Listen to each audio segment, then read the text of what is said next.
good at talking. I get very nervous, and yeah, I hope that if you can't hear me or like anything is kind of doesn't make sense, just shout out, and yeah, it's all good. Cool. So my topic today is women's conversation, and my title starts with a quote, and the quote goes, conversation between women is, I should say where the quote comes from. It comes from Rachel Cusk's adaptation of Medea, where Medea's nurse says to her, friendship between women is like friendship between slaves. The friendship is strong, but the people are weak. And I mean this talk as a kind of exploration of conversation between women and how the power of women and the power of their conversation kind of manifests. In terms of my own experience, and perhaps like a reason why it fascinates me so much, is that for my secondary education I went to an all-girls state Catholic school, where I was like intensely shy, and so like didn't really talk to all the women that they were there to talk to. And then for my sixth form I went to an all-boys private school, where there weren't many women, and also like the misogynistic kind of structure of the school meant that women's conversation was policed as something kind of suspicious, or like to talk to other women in that school was somehow like a statement, and it kind of corrupted that sort of form of communication so much that in both cases I was kind of like shut out from talking to other women. And it's only getting to university that I've realized like how much and how subtly and how complexly and how interestingly the conversations that women have without men are like instrumental in our kind of collective empowerment, I guess. So to start this talk, I'm going to read out a section from a poem called The Moose by Elizabeth Bishop, as a kind of way into sort of exploring conversation in general and what that is. The word conversation comes from the Latin, I do classics, I'm sorry, conversatio, which literally means like turning together, like living together, finding a direction together. And here's the poem. Was someone like wrong? No. Cool. Oh no, I just said I like that. Oh, thank you. I like that. Thank you so much. So here's the poem, or the section from the poem. It's a great poem in its entirety, but too long to read here. In the creakings and noises, an old conversation, not concerning us, but recognizable somewhere back in the bus. Grandparents' voices, uninterruptedly talking in eternity, names being mentioned, things cleared up finally, what he said, what she said, who got pensioned, deaths and sicknesses, the year he remarried, the year something, in brackets, happened. She died in childbirth. That was the son lost when the schooner foundered. He took to drink, yes. She went to the bad. When Amos began to pray, even in the store, and finally the family had to put him away. Yes. That peculiar affirmative, yes. A sharp, indrawn breath, half groan, half acceptance, that means life's like that. We know it, also death. Talking the way they talked in the old feather bed, peacefully, on and on. Dim lamplight in the hall, down in the kitchen, the dog tucked in her shawl. I think that this poem is fascinating for like, well, firstly, Bishop's like simplicity in describing this conversation, but also like in how few words she brings out like all these tensions that are inherent in just talking about things, in talking about experience. I think that she is describing conversation as a genre of the situation, and by situation I mean the idea that something that will perhaps matter is unfolding. It might not resolve into anything that like means a huge amount. It might not resolve into a crisis where you're like, either this has to happen or this has to happen. And I think that this is also a truth about just the way that we live, though you're welcome to correct me on this. We don't live from event to event, from crisis to crisis. though we may wish to sort of narrativize our lives in that way. Instead, we live within a kind of animated suspension, which may resolve into events that threaten the present, but rarely do.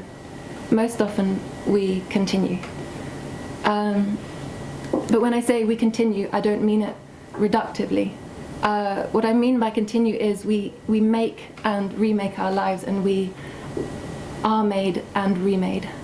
I think it's important, just kind of as a base, like a foundational sort of thing of this talk, that I think that, and for women in particular, it's important to recognize that our labor is not only in generating being, as in childbirth, bringing up children, that kind of nurturing activity, which is like hugely important, but also there is a kind of labor of being that we have to recognize. A sort of intensity of an intensity of existence, which is kind of constantly keeping going. There is nothing that we do that does not require some kind of effort. And I guess the important thing that Bishop points out in her brackets is that we could cease this labor. Like, we know it, also death, in brackets. The other thing that Bishop's poem does is it provides us with a description of conversation and of its actions, listing, naming, recognizing, touching on, dwelling on, moving on. Conversation is fluid. It names and identifies and patterns, and then it moves on. It turns together.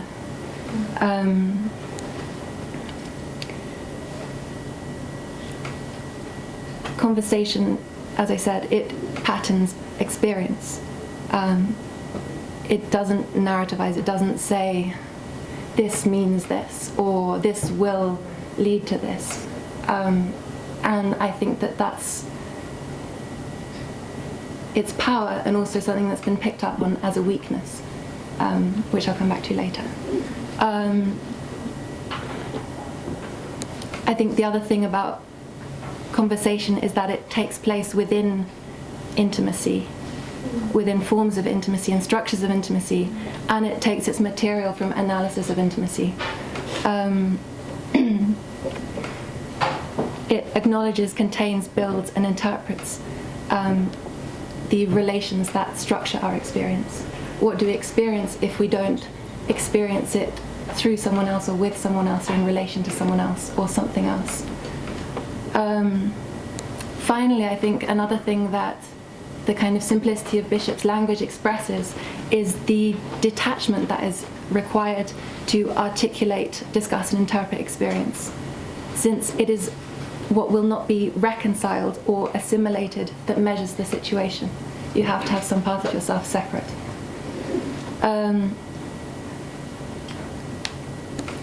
The conversation does not seek to resolve or draw conclusions, as I said, which means it exists without edges, apparently in eternity. But on the other hand, it's so highly contextualized. It's so particular to that situation. So that's conversation, or some preliminary thoughts about it.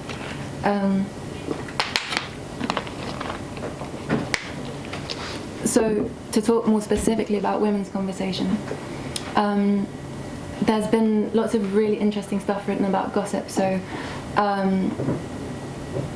all these categories are kind of unstable. Like, you can talk about the kind of conversation I talked about earlier can take place between anyone of any gender, and also gossip, men can partake in it. But it's fascinating to me, like the incredibly strong association between gossip and women, which makes me think that gossip is something formed by women in relation to the place of oppression in which we are placed. And so that this analysis of women's conversation or gossip is intended to show how conversation lends itself to the lives of the powerless as a form of survival, and more than that, as a means of gaining power. And here I'm going to read a little bit of an unfinished poem by Eve Sedgwick, which kind of, for me, expresses kind of quite a lot about the sort of powerlessness I'm trying to talk about. Half ignorant, makeshift, absorptive, thus Beatrix grew up, clumsy to the eye, genteel to the ear, mysterious to herself, because to be a woman What is it if not to serve the purposes, labour, display, mobility, verbal recuperation of a particular class? Beatrix, almost lost through the very coarseness of the family's social weave to class, almost escaped some of the waste of sexual resolution, almost, except for the imprint of violence. And I think that women find themselves in this fascinating position, which I think you can also find as a mark of other forms of oppression, whereby the tenderness or the love that we feel is at once turned against us as a tool or a medium to kind of inflict suffering, basically, to inflict pain. And it's in the word, I guess, tenderness, like, you're tender towards someone, you care for them, but tenderness also means kind of like a vulnerability, like a place on your skin where it's more easy to hurt you. And I think we see this, like, I can think of tons of examples. We can see it in government cutbacks whereby teachers are told again and again, but you love your job, you can't go on strike, like, you can't leave the children, So instead you must